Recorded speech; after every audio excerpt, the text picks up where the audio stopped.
Andy, nice to meet you. Yeah, nice to meet you. You train Motoha Yoshin Ryu, is that right? Yeah, Motoha Yoshin Ryu, and before that, Honta Yoshin Ryu. And how long do you practice that? Whole thing, 31 years. 31 years. So, why do you train Motoha Yoshin Ryu? Why do I train Motoha Yoshin Ryu? Well, that's a difficult question. Because I do, I suppose. You know, probably now practicing Honta Yoshin Ryu Kagyu style 31 years. What is the difference between Motoha Yoshin Ryu and Honta Yoshin Ryu? There are some differences, but really Motoha means origin. Moto means origin, ha, style. So it's original style, Yoshin Ryu. And Yasumoto Sensei was a student of Kanazawa Ichizu and Minami Saburo. And the style is really the original teachings of those sensei. Modern Honta Yoshin Ryu has changed. The techniques have become a lot more linear, a lot more stylized, and only since 2005 really.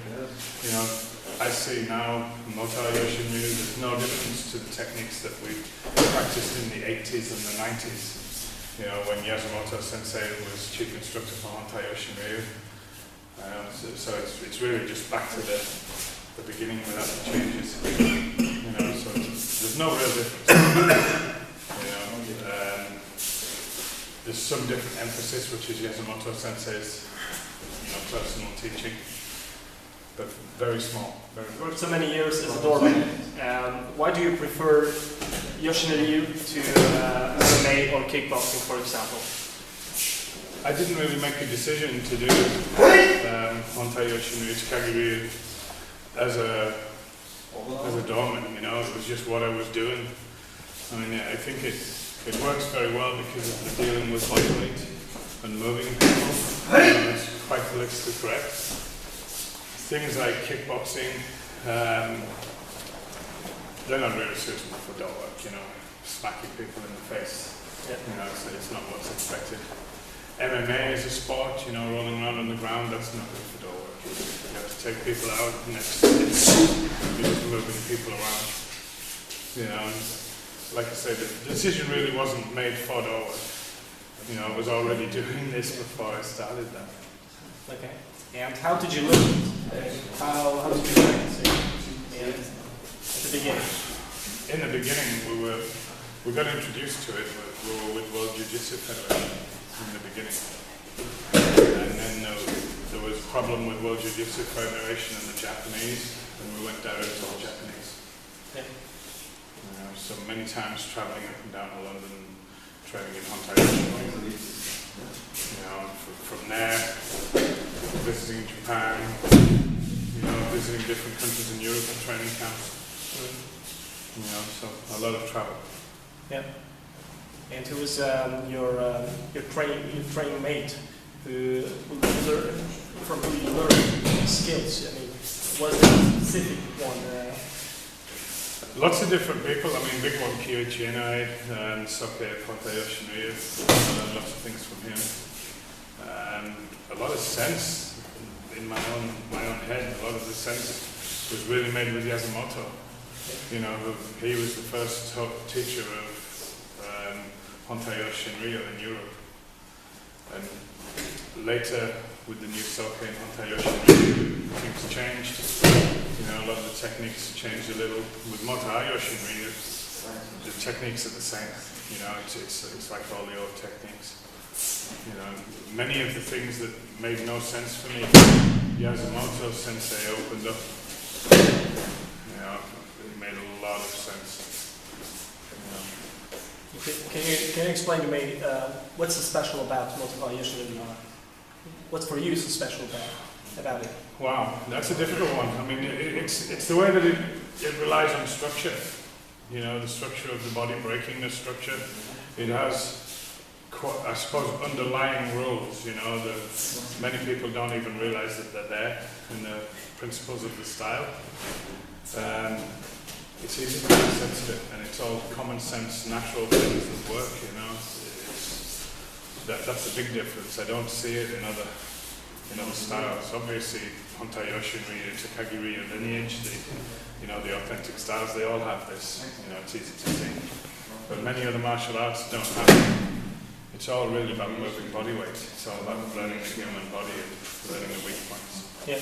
How do you teach somebody how to use the body weight, how to be fluent, in their movements? How do you teach that? Just by doing, really. It's very, very difficult because you explain not really complicated concepts, but abstract concepts.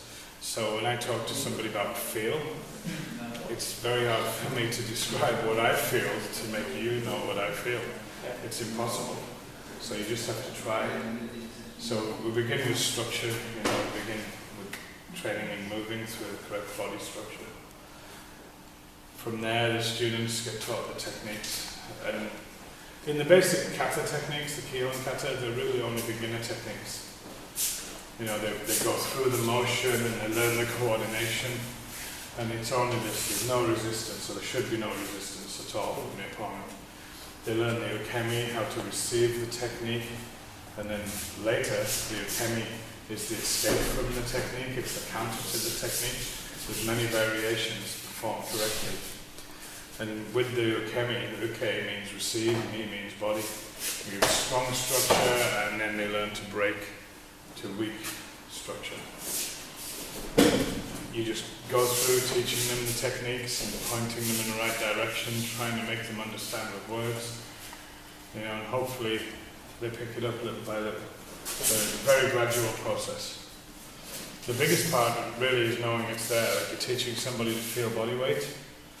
Once they know that they have to do this, they start learning to feel, and whatever that means to them, they start trying to feel.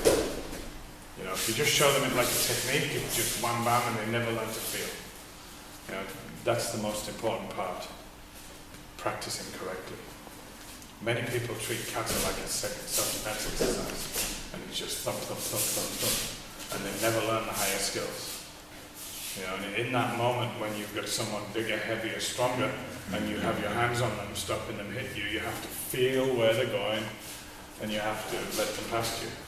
There's no thought involved in that skill. It's just touch and redirection. It's very, very easy to do if you practiced it.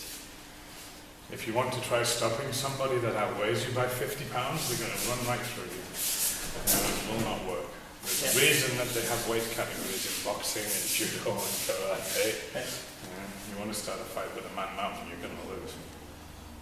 So feel is so important. But again, very difficult. Feel their body weight. What does that mean to you? Something completely different to what it means to me. So just gradual process of practice and little building blocks.